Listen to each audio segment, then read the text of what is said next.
The view of the structure itself from the outside denotes the first stage of grief, denial. The walls surrounding the structure deny immediate access to the entry of the building. The one and only entry symbolically represents the second stage, pain and guilt, which occurs after the shock wears off from the loss of a loved one.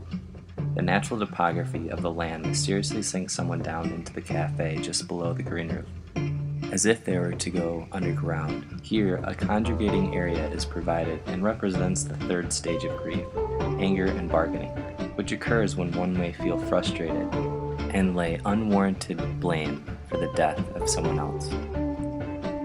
Secluded areas are provided to help a visitor through this time, with soothing views of a cascading water feature and a warm, comforting fireplace. The coffee bar attracts visitors of the cemetery to relax and also accommodates larger parties such as funeral receptions.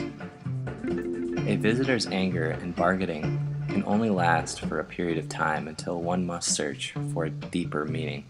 The outdoor pathway up the natural slope to the contemplation room embodies the idea of overcoming anger, but overcoming grief is not an easy process.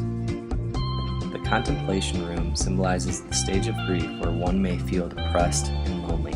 A sitting area is provided with a view out to the cemetery, which gives a visitor a place to reflect and accept the harsh reality of a loss. As one starts to adjust their life without their loved one, this may act as a turning point for someone overcoming grief. Taking that next step towards the light to the outdoor room symbolizes this stage. The bridge upward to the outdoor room represents stage 6, the reconstruction of one's life. One will pass a view of the interior of the structure and be greeted where the water of the feature begins to cascade.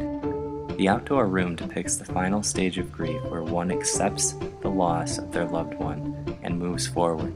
A view to the sky represents the hope and the continuation of one's life into the unknown.